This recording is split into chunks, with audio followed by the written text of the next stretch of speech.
It was a two-lane highway out past where the town stopped, the kind that runs straight at the horizon with nothing on either side but dark fields and the odd fence.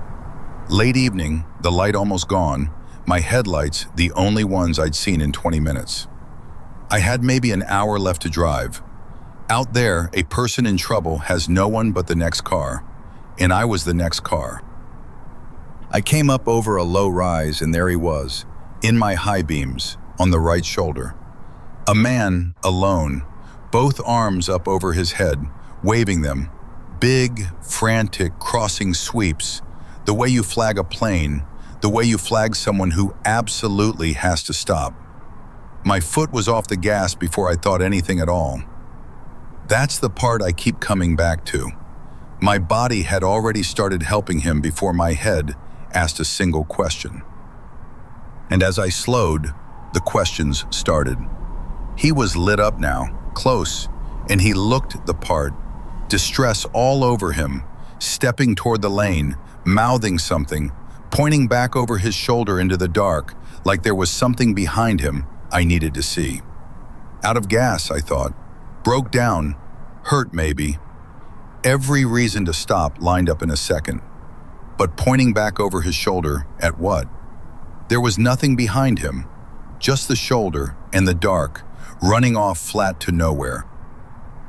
So I did the thing you do. I looked for the car. A man stranded on a highway is standing next to one. A vehicle with its hazards on, a hood up, a shape on the gravel you slow down behind. I looked up the shoulder ahead of him. Nothing. I looked in my mirrors back down the shoulder behind him. Nothing. No hazards, no hood, no dark shape pulled off anywhere. Just one man waving, and a whole lot of empty road he could not possibly have walked to. I'd nearly stopped. I was crawling now, almost level with him. My window his height, close enough to see his face working.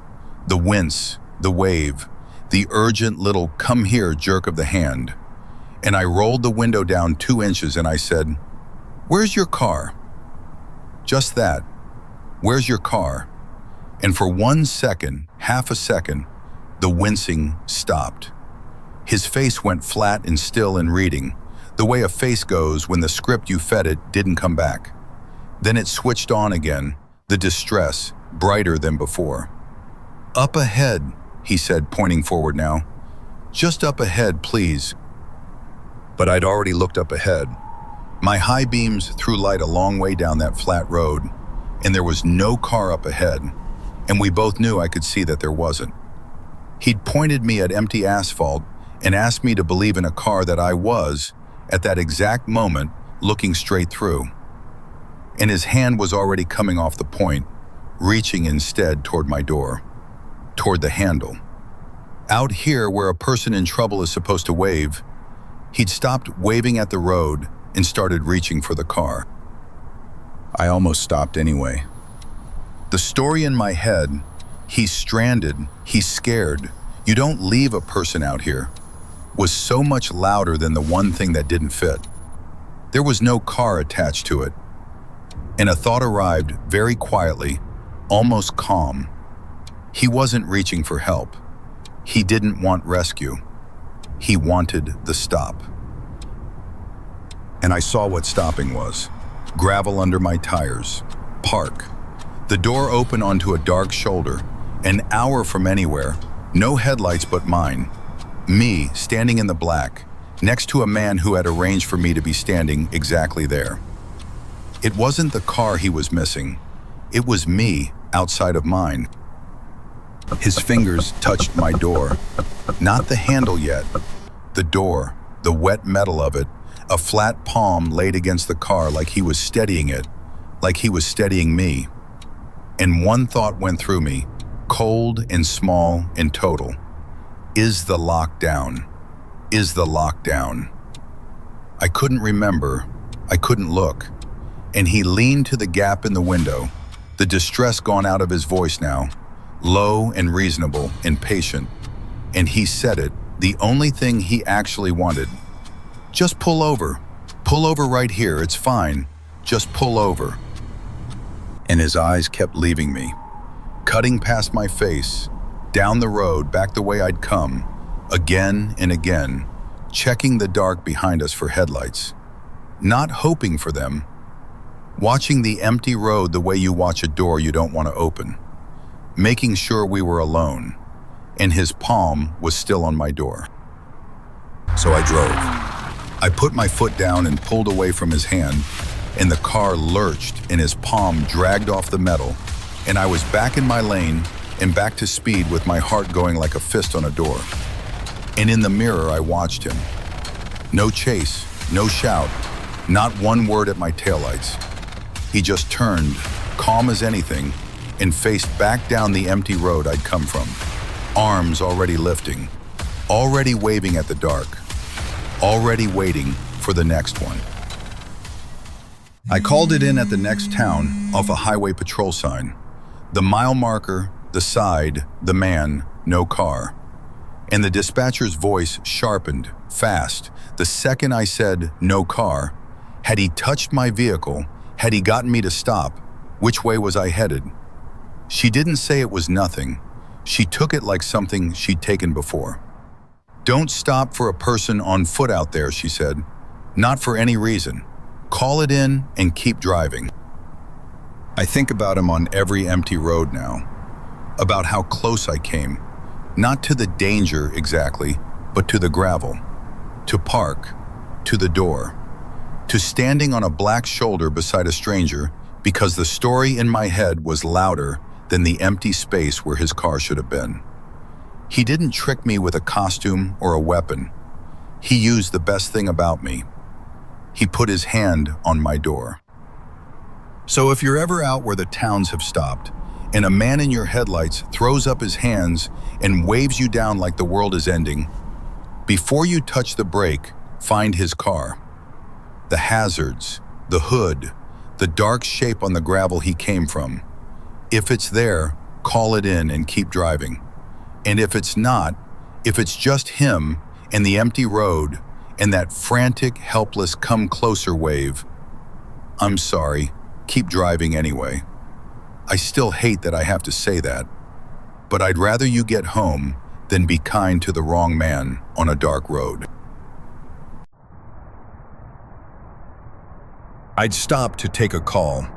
Middle of a bright afternoon, a quiet service lane behind a row of buildings downtown, the kind of half street with loading doors and dumpsters where you pull in to deal with your phone for 5 minutes. Doors locked, out of habit, engine off, windows up. It was the most ordinary place in the world in full daylight. Every bit of what happened in the sun. I noticed him because he slowed down. An older man, briefcase in one hand, neat enough, walking up the lane, and as he came level with my car, he slowed, and he leaned, and he looked in. Not a glance, a look, in through my windshield, then the side glass, taking his time, reading the inside of my car and the fact that I was the only one in it. Then he straightened up and kept walking, past me, up the lane, like nothing had happened. And the back of my neck went cold for a reason I couldn't have named yet. I watched him in my mirror. He got maybe 40 feet up the lane, out ahead of my car, into the open middle of the road, and he stopped. He stood there a second, his back to me, very still, and then he went down. Not a feint, not a crumple, a clutch. His hand flew to his chest and his knees buckled, and he went down onto the asphalt and started to roll, gripping his shirt over his heart, his mouth open, his whole body knotting up around the center of his chest. A heart attack, right there, 40 feet in front of me. And everything in me lunged toward the door. Of course it did. A man was dying on the ground in front of my car in the middle of the afternoon. My hand was on the seatbelt. My other hand was on the door. Every decent reflex I have was screaming the same word. Go! Get out! Help him! He's having a heart attack! What is wrong with you? Go! And I had the door half open. 1 foot out, onto the road. That close.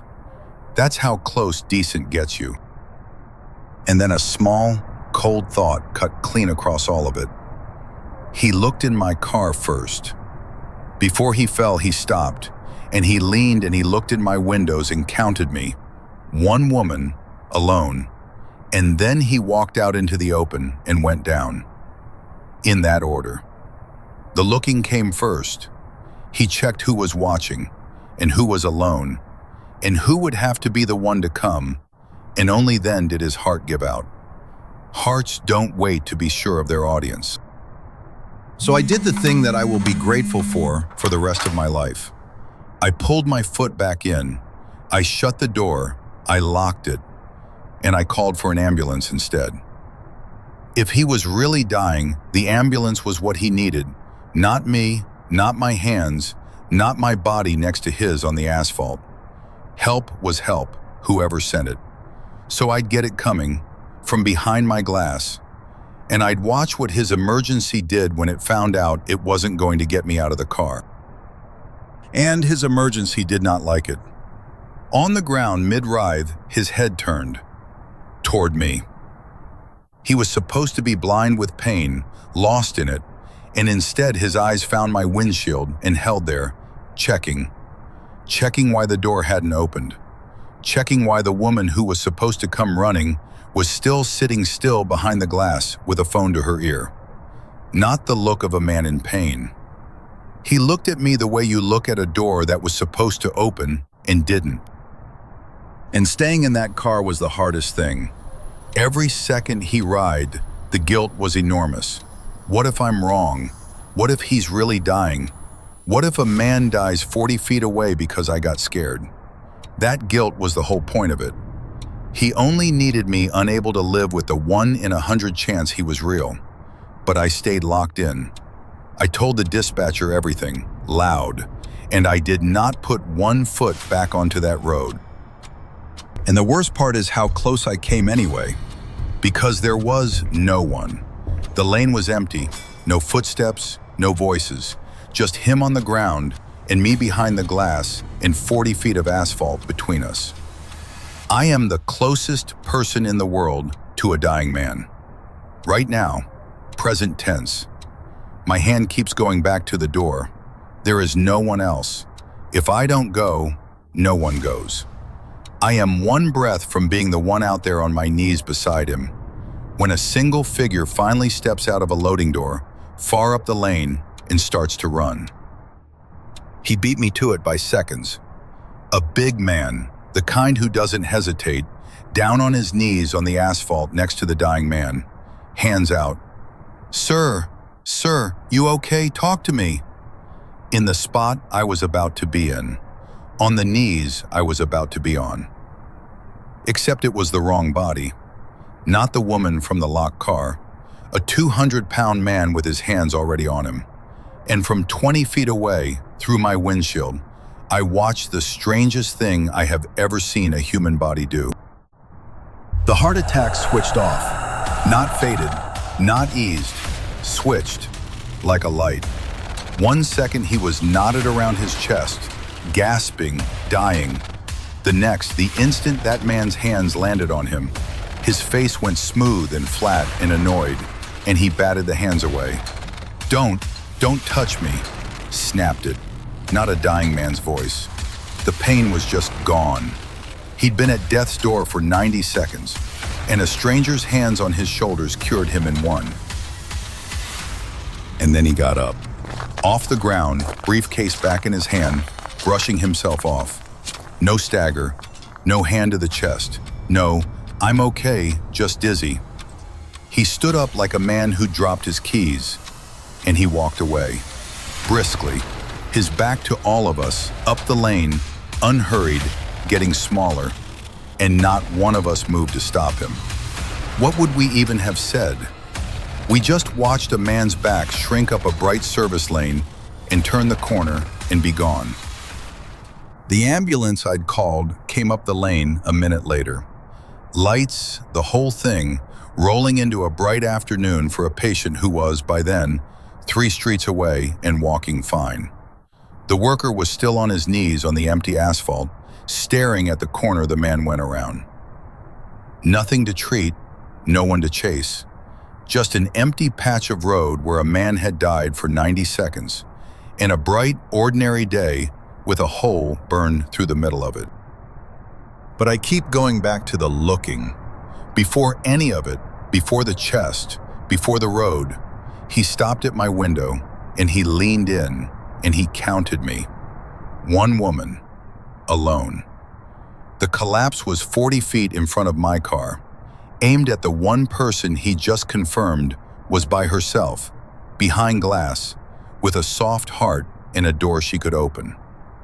I still want to be the kind of person who gets out and helps. I think I always will. But now, when someone goes down in front of me, the first thing I do isn't move. It's look at who else is there, and whether the emergency even seems to notice that I'm the closest one. That pause is the only thing that would have saved me, so I keep it.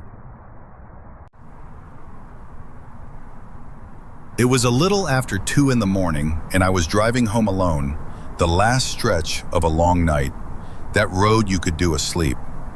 Empty 4-lane, lit in patches, cold out, my heater going, nobody around. I was maybe 15 minutes from my own bed. I felt completely safe, in the specific way you feel safe in your own locked car, on your own road, on the way home. Which is to say, I felt safe right up until a stranger gave me a reason to be afraid of my own car. A vehicle came up on my left, a big dark SUV, matching my speed, hanging right off my back left corner where I couldn't quite see the driver. And then the passenger window went down and the driver leaned across and he was waving at me, pointing down at the back of my car, urgent, mouthing something, making the rolling your window motion. At 2 in the morning, my first thought wasn't fear. It was, oh no, something's wrong with my car and this guy's trying to warn me. So I cracked my window a couple of inches and I heard him. Your tire, he was shouting, friendly, concerned, pacing me lane to lane. Your back tire's flat. It's real bad, you're gonna wreck the rim. Pull over, I'll help you. And my stomach dropped because that is a terrifying thing to hear at 2 a.m. on an empty road. A blowout, a wreck, alone. Every instinct said, get off the road, deal with it. This kind man is stopping to help. I started to slow down. I started looking for a place to pull over. I had already in my head become a person with a flat tire. But the car didn't feel flat. That's the thing that snagged. The small, wrong thing under the big, loud story. A flat tire, a really bad one, rim wrecking bad, the kind he was describing. You feel that. The wheel pulls, the car drags. There's a thud, thud, thud you can't miss. My car was driving exactly like a car with 4 good tires. Smooth, straight, fine. But he was so sure, so urgent, so loud about it, that I distrusted my own steering wheel before I distrusted the stranger. That's how good the lie is. It makes you doubt the car under your own hands. I pulled onto the shoulder, and he pulled in behind me, close, his headlights filling my mirrors. And I sat there for a second with my hands on the wheel, doors still locked, and I watched him in the mirror get out of his SUV and walk up toward my car. And I waited for him to do the thing a person who'd stopped about my tire would do. I waited for him to look at the tire, to crouch, to glance at the back left wheel he'd been screaming about 10 seconds ago. He walked straight past it. He never looked at the tire at all. He came to my window instead, tapped it, smiling, made the roll it down motion again. And I put it down 2 inches, no more, and I said, is it the back left? Testing him, pointing back at the wheel. And he didn't even follow my hand. He didn't look where I pointed. He just kept smiling and said, yeah, it's bad, it's real bad. Listen, it's freezing out here. I've got this. You go sit in my truck where it's warm while I swap it. Heater's on. Go on, get in mine. And there it was, the whole thing. The entire reason he was on that road. Go sit in mine. I looked at that sentence the way I suddenly, coldly did. A man stops to help with my flat tire, and before he's touched a lug nut, before he's even looked at the tire, the first thing he wants is me out of my locked car and into his. You don't need someone in your truck to change their wheel. The flat tire wasn't the point. It was the one short sentence that ends with me in his passenger seat. Out of the box where everything was mine, into the box where everything was his. I wish I'd sped off clean right then. I didn't. Because the part that scares me most is how much I still wanted to be polite. He was smiling. He'd stopped to help. Driving away felt rude, felt crazy, felt like insulting a good Samaritan over a feeling. So I stalled. "Oh, that's okay. I'll just stay in mine, thanks." And his face changed. Just a flicker. The smile stayed, but the patience left it. And he said it firmer. Not a question now. "No, it's cold. Go sit in my truck." He wasn't offering anymore. He was instructing. And he reached for my door handle. The outside handle of my driver's door, with me behind it. Tried it. Locked, thank God, locked. And I felt the little tug of it travel through the whole car. This man pulling at my door from outside while telling me to come sit in his. And every soft, polite, don't make a scene thing in me finally went silent, and one clear sentence stood up in its place. He was never going to change a tire. And he had stopped asking me nicely. Here's the mistake I still can't believe I made. I should have driven off the second his hand hit my door. I knew. Some part of me already knew exactly what he was. And I did it anyway. Not because I was trapped, not because I couldn't have floored it, but because when he stepped back and said, almost gentle again, "Come on, just get in, it's warm." Some exhausted, deferential part of me, the part raised to not be difficult, to not make a scene, to not be rude to a man who was only trying to help, unbuckled and opened my door and got out onto the shoulder with him.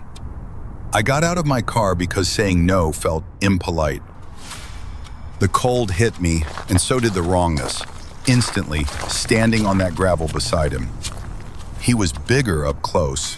He put a hand on my back, guiding, herding, steering me not toward my tire, never toward my tire, but back along the shoulder toward the open passenger door of his SUV, the dome light on, the seat waiting. And I went. God help me, for about 4 steps I went, because a hand on your back and a warm voice and a smile is a script you follow before you decide to. He walked me to his truck. He held the door, and I sat down in his passenger seat. The door shut beside me. Not slammed, closed. By him, from outside, a solid, expensive thunk. And the dome light died, and I was sitting in the dark in a stranger's SUV on the side of the road at 2 a.m. And he was already moving, around the front of the truck, fast now. No smile to keep up anymore because there was no one left to perform it for.